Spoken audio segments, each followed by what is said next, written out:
On va s'intéresser maintenant au bilan d'énergie, à savoir à l'application du premier principe dans le cas où le système qu'on étudie subit des échanges.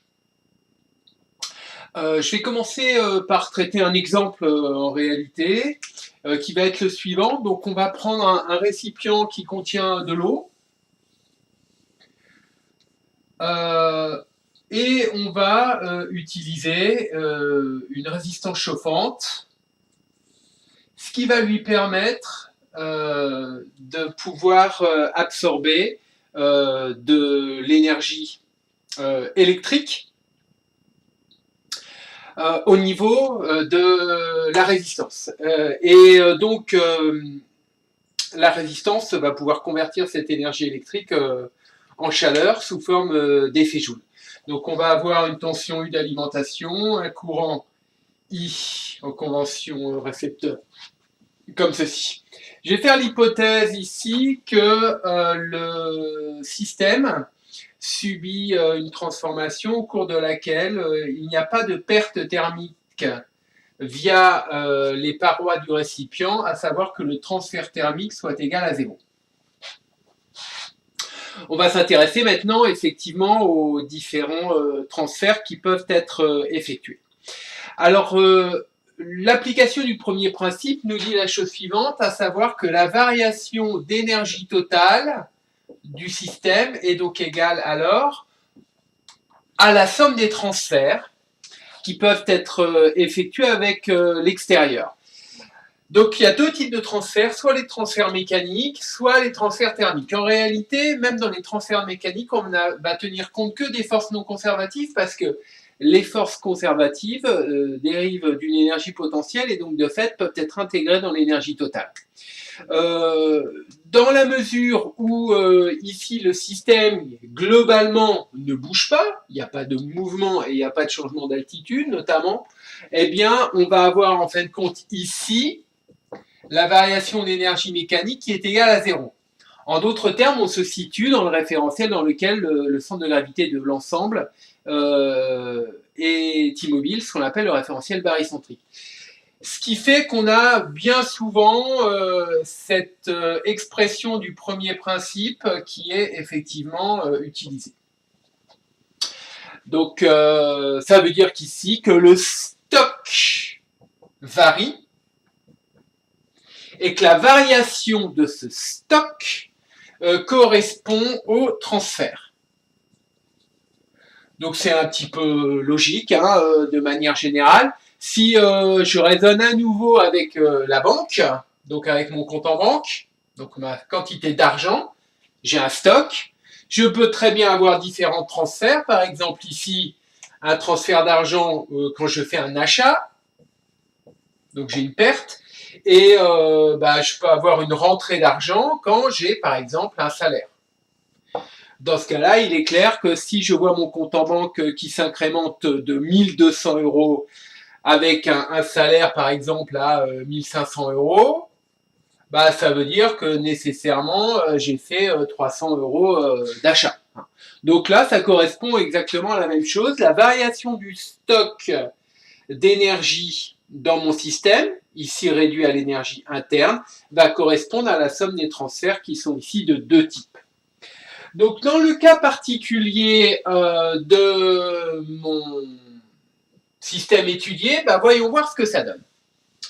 Il est très important ici de bien spécifier la nature du système. Ainsi, si je prends comme système le récipient,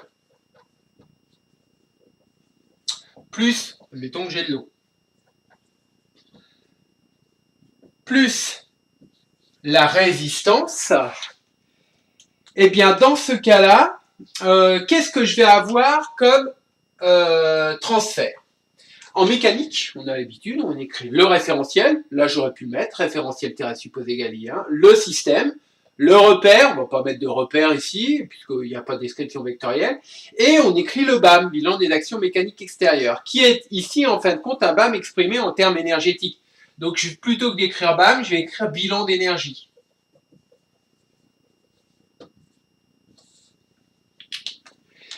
Donc j'ai tout ça dans mon système.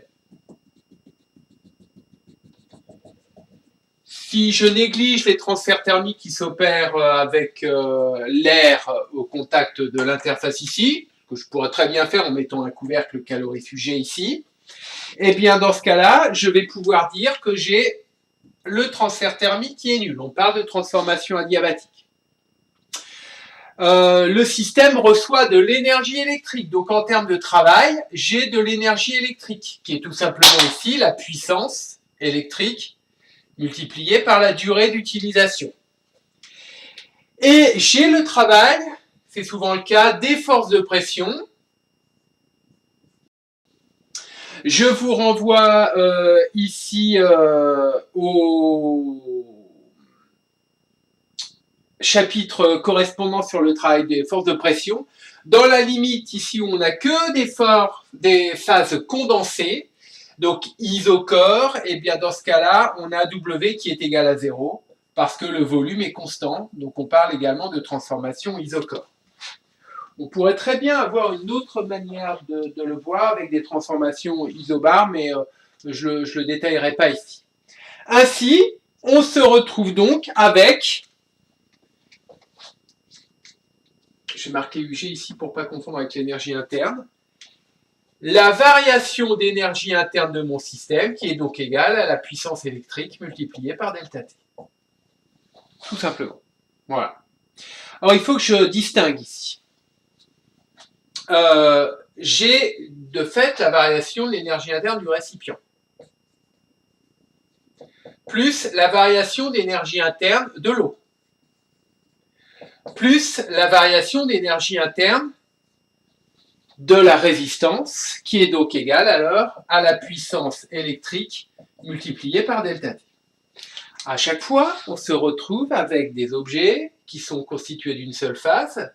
En conséquence, la variation d'énergie interne est proportionnelle à la variation de température des objets. Si je suppose ici que mon récipient a une capacité calorifique négligeable au regard du reste, ce qu'on ne peut pas toujours faire d'ailleurs, eh bien, je vais me retrouver à négliger effectivement cette partie-là, sans information complémentaire du texte d'ailleurs. En ce qui concerne la résistance, eh bien, en fait, une fois qu'elle est arrivée à son fonctionnement en régime optimal, la résistance est très très chaude. Elle a une température différente de la température de l'eau. Et elle se retrouve de fait à fonctionner à température constante, ce qui fait que la variation d'énergie interne est égale à 0. Il nous reste donc au final que la variation d'énergie interne de l'eau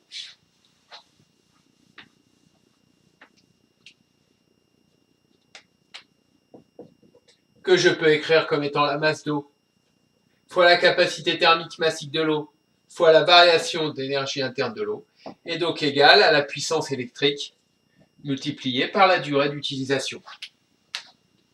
Ainsi, eh bien, je vais pouvoir effectivement répondre à ma problématique. Donc, notamment ici, on se demande combien de temps il faut pour chauffer 1 kg d'eau en partant d'une température de 20 degrés Celsius pour l'amener à ébullition.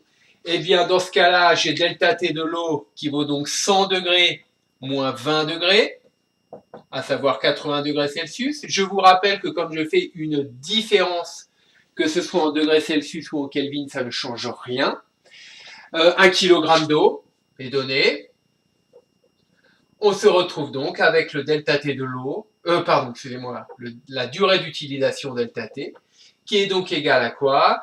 Eh bien, masse d'eau, fois C de l'eau, fois delta T de l'eau, divisé par la puissance électrique, ainsi 1 kg, multiplié par 4180 joules par Kelvin et par kilogramme, multiplié par 80, divisé par une puissance, je vérifie ici, qui vaut 600 watts. Eh bien, ça nous donne effectivement un temps qui est de l'ordre de 9 minutes, à peu près 9 minutes et 20 secondes.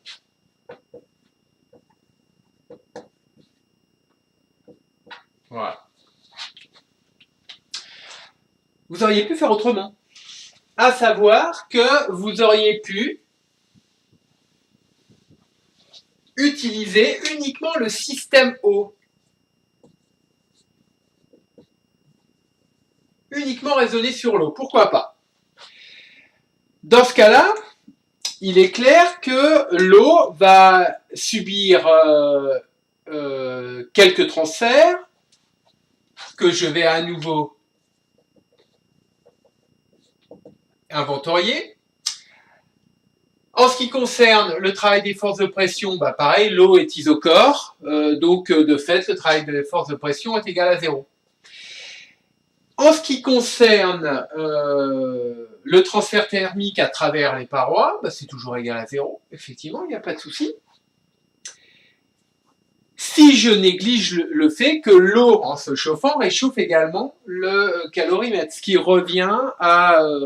le récipient, ce qui revient à faire la même hypothèse que tout à l'heure, à savoir à considérer que l'absorption d'énergie par le récipient est négligeable. Et en ce qui concerne la résistance, eh bien la résistance en régime permanent absorbe de l'énergie électrique, mais la restitue sous forme de transfert thermique, qui est cette fois-ci de l'effet Joule. Donc on ne peut pas alors décrire le transfert comme étant de l'énergie électrique dans ce cas-là, mais comme étant vis-à-vis de l'eau et uniquement de l'eau, de la chaleur. Mais on sait que c'est exactement la même formule que dans le cas de l'effet Joule. Donc c'est la puissance électrique multipliée par delta T. Ainsi, on va à nouveau se retrouver avec la même formule, à savoir que delta U de l'eau est donc égal à puissance électrique multipliée par delta T. C'est tout à fait envisageable de voir ça comme ceci. En fait, vous auriez pu même utiliser un troisième raisonnement basé sur la remarque suivante, à savoir que la transformation se faisant à l'air libre, la pression imposée au système est constante, à savoir que si je prends toujours pareil le système O,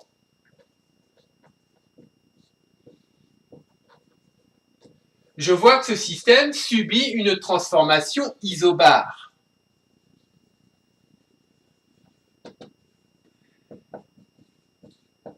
Alors pour être plus précis, c'est là je fais une hypothèse que c'est isobare, c'est en réalité monobare, la pression extérieure est imposée avec la pression de départ qui est égale à la pression finale. Mais il y a fort à parier qu'en cours de route, la pression reste effectivement la même un peu partout. Donc en conséquence, je peux faire l'hypothèse que c'est isobare. Bien, si vous prenez un petit peu la suite du cours, dans le cas des transformations isobare, eh bien, dans ce cas-là, vous pouvez avoir une autre version du premier principe qui utilise la fonction enthalpie H. Et dans ce cas-là, on écrit que delta H correspond au travail autre que celui des forces de pression plus le transfert thermique. Or ici, il n'y a pas de travail autre puisque, comme tout à l'heure, je ne prends que l'eau. Donc, le travail électrique n'est pas absorbé directement par l'eau. Donc j'ai pas de travail autre si je fais le bilan. Et puis le transfert thermique, c'est toujours du joule puisque je néglige à nouveau le transfert thermique à travers les parois. On se retrouve avec MC delta T de l'eau qui vaut effectivement pareil PL fois la durée d'utilisation au même titre, hein, évidemment, on obtient la même chose. Alors pourquoi est-ce qu'ici ça change pas grand-chose? Parce qu'effectivement, dans le cas des phases condensées, eh bien, H est à peu près égal à U et la capacité thermique à pression constante est à peu près égale à la capacité thermique à volume constant. Donc, de toute façon, ça ne change rien à l'expression finale. Donc, en réalité, vous avez plusieurs méthodes hein, pour répondre à la problématique ici de cet exercice. Dans la suite du TD, notamment dans le grand 2, deuxièmement, eh bien, tout est basé sur l'utilisation d'un transfert mécanique, ce qui fait que vous pouvez, rien qu'avec un transfert mécanique, créer de l'élévation de température. C'est le principe même de la manip de Joule. Donc, Monsieur Joule a montré qu'effectivement, en brassant de l'eau, eh bien, il y avait une augmentation de température, donc à savoir que le transfert thermique est complètement équivalent à, d'un point de vue énergétique, à un travail. Et donc il a montré ce qu'on appelle l'équivalent mécanique de la chaleur. Alors évidemment, si vous faites ça chez vous à la maison, vous prenez votre bol de café, vous le touillez et vous faites tout ça en réalité pour le refroidir. Pourquoi? Parce qu'en réalité, vous allez avoir des pertes thermiques par convection et les pertes thermiques par convection sont beaucoup plus importantes que le gain énergétique qui est réalisé par le brassage. Euh, en définitive, la température a fini par diminuer parce qu'il faut faire effectivement un bilan correct en termes énergétiques et qui est tel qu'effectivement le transfert thermique crée plus de pertes que ce que le transfert mécanique n'apporte. Donc je répète, tout est basé, quelle que soit la description, le modèle que l'on fait, hein, de toute façon, tout est basé sur le fait que la variation du stock correspond toujours à la somme de tous les transferts possibles.